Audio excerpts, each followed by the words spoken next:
আসসালামু আলাইকুম প্রিয় শিক্ষার্থীরা, আমি সেই সুলতানা চলে এলাম নতুন একটি ক্লাস নিয়ে। ঝর্ণার গান কবিতাটির অনুধাবনমূলক প্রশ্ন নিয়ে আলোচনা করব। 1 থেকে 5 পর্যন্ত যেগুলো সাজানো আছে সেগুলো নিয়ে। একে আছে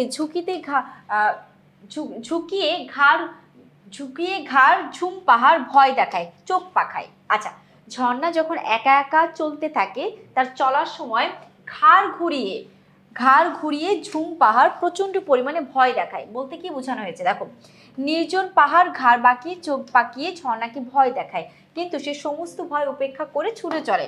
প্রকৃতির অনুপম সৌন্দর্য বিস্তার করতে করতে সে শঙ্কাহীনভাবে সমান তালে সামনে এগিয়ে যায়। চলার পথে ঝর্ণা তার সৃষ্টির রহস্য মনে রাখে না। কোন পাহাড়ের বরফ গলে তার সৃষ্টি, সে তার খেয়াল না করে আপন ছন্দে কেবল সামনে ধেয়ে চলে। এবার 2 নম্বর প্রশ্ন দেখো, শালিক সুখ বুলায় মুখ থল ঝাঁঝির মখমলে বলতে কি বুঝাইছে? শালিক এটা একটা পাখি, সুখ এটা একটা টিয়া পাখি। সুখ পাখিকে টিয়া পাখিও বলা হয়। শালিক পাখি, সুখ পাখি বা টিয়া পাখি বুলায় মুখ অর্থাৎ মুখ বুলাচ্ছে থল ঝাঁঝির মখমলে।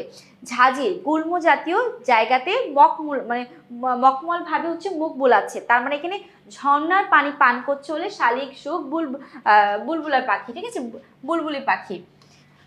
এখানে ঝর্ণা চলার পথে অনতি দূরে স্থলে জলজ গুল্মের মধ্যে শালিকটিয়ে মুখ বুলিয়ে নিতে দেখে। সেই সৌন্দর্য ঝর্ণা আরো প্রাণবন্ত করে তুলেছে। তার অঙ্গে যেন জারির কারুকাজ করা ঢিলাঢালা লম্বা পোশাক তাকে আরো সৌন্দর্যমণ্ডিত করে তুলেছে। গেল 2 নাম্বার। এবার আমরা 3 নাম্বারটা দেখবো। দেখো তিনি কি আছে, তার খোঁজে বিরাম নেই বিলায় টান তরল স্রোত। বলতে কি বোঝানো হয়েছে? তার খোঁজে বিরাম নেই, তার খোঁজে মানুষের আশ্রয় নেই। সৌন্দর্য পিপাসুদের খুঁজি ঝর্ণা বিরামহীন ছুটে চলে। যারা সৌন্দর্যকে দেখতে পারে বা সৌন্দর্যকে খুঁজে বেড়ায় বা সৌন্দর্যকে পছন্দ করে, ঝর্ণা তার পিছনে ঘুরে ঘুরে বেড়ায়। চলার পথে মনোমুগ্ধকর ছন্দে সে তার ফটিক জলে তরলের গাথা শোনায়। চকর পাখি যেমন তার সৌন্দর্য প্রেমকে পরিপূর্ণতার জন্য চন্দ্রমা পেতে চায়, ঝর্ণাও তেমনি সৌন্দর্য মুগ্ধ চোখে চায়। যে চোখে ঝর্ণার প্রকৃত রূপ ধরা পড়ে অপরূপ হয়ে উঠবে সেজন্য। 4 নম্বর প্রশ্ন দেখো, কণ্ঠতে তৃষ্ণা যার নিকনাসে পাক ছেকে, বলতে কবি কি বুঝিয়েছেন?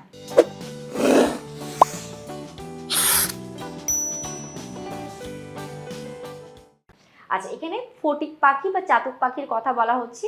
বৃষ্টির পানি না এলে ফটিক পাখি বা চাতক পাখি পানি পান করে না, তখন সে ঝর্ণার কাছে গিয়ে তৃষ্ণা কাতর হয়ে অনেক চিৎকার করতে থাকে। তো ঝর্ণা সেটা শুনতে পায়, তো ঝর্ণা তখন বলে, যার কণ্ঠতে এত তৃষ্ণা নিকনা সে পাক ছেকে। বলছে যার কণ্ঠতে এত তৃষ্ণা মনে হচ্ছে যে পানি খেতে চাচ্ছে, সে একটু ছেকে পানি খেলেই কি হয়। এটা ঝর্ণা নিজেকে একটু অহংকার বোধ করে বলেছে যে আমার পানি এত ভালো, আমার কাছে এসে শালিক পাখি সুখ পাখি তারা এসে পানি পান করে, ওদিকে হচ্ছে চাতক পাখি কোনো ধরনের পানি পান করে না। সেটা বোঝাতে গিয়ে কবি এখানে ঝর্ণা এটা বলেছেন। কণ্ঠতে তৃষ্ণা যায় নিকনাসী পাক ছেকে, বলতে ঝর্ণার গান কবিতায় বোঝানো হয়েছে প্রকৃত তৃষ্ণার্ত ব্যক্তি কখনো নোংরা বা কৃত্রিম উপায়ে তৃষ্ণা মেটাতে চায় না। ঝর্ণা ধারা যখন নিচে নেমে আসে তখন অনেকেই তা থেকে হচ্ছে তৃষ্ণা নিবারণের জন্য ব্যস্ত হয়ে ওঠে, কিন্তু কবি ঝর্ণার সঙ্গে মানুষের প্রয়োজনের কথা গুরুত্ব দেন না, কারণ ঝর্ণার প্রকৃত পরিচয় তার সৌন্দর্যের প্রয়োজনীয়তা নয়। কবি মনে করেন তৃষ্ণা নিবারণ কাদা ছেকে তা থেকে জল বের করার মধ্য দিয়েও হতে পারে, কিন্তু সৌন্দর্যের তৃষ্ণা কাদা জল থেকে মেটে না, তার জন্য ঝর্ণার স্বচ্ছ জলধারাই প্রয়োজন হয়। আচ্ছা, এবার আমরা 5 নাম্বারটা আলোচনা করব। সুন্দরের তৃষ্ণা যার আমরা ধাই তার আসি, বলতে কবি কি বুঝিয়েছেন? সুন্দরের তৃষ্ণা যার আমরা তার আশেপাশেই থাকি বলতে বোঝানো হয়েছে যার মধ্যে সৌন্দর্য তৃষ্ণা আছে সেই ঝর্ণার মতো গতিময় ও আনন্দময় পথে ধাবিত হতে পারে। ওকে, সৌন্দর্যের তৃষ্ণা যার আছে তার খোঁজে ধেয়ে বেড়ায় হচ্ছে ঝর্ণা, তার জন্য প্রকৃতিতে সুর ছড়িয়ে দিচ্ছে ঝর্ণা। লঘু বা হালকা ছন্দে সে সুরের শ্রোতা চকর পাখি, এ পাখি সাধক পাখি, সে কারণে চন্দ্রমাকে কণ্ঠে ধারণ করে সে। কবির চোখে এই পাখির সাধনা সৌন্দর্যের দৃশ্য দেখে মুগ্ধ হয়েছে সবাই। শেষ করব আমরা ঝর্ণার গান কবিতার কিছু অনুধাবনমূলক প্রশ্ন 1 থেকে 5 পর্যন্ত। আশা করছি সকলে বুঝতে পেরেছো। আজকে পর্যন্তই। আল্লাহ হাফিজ, আসসালামু আলাইকুম।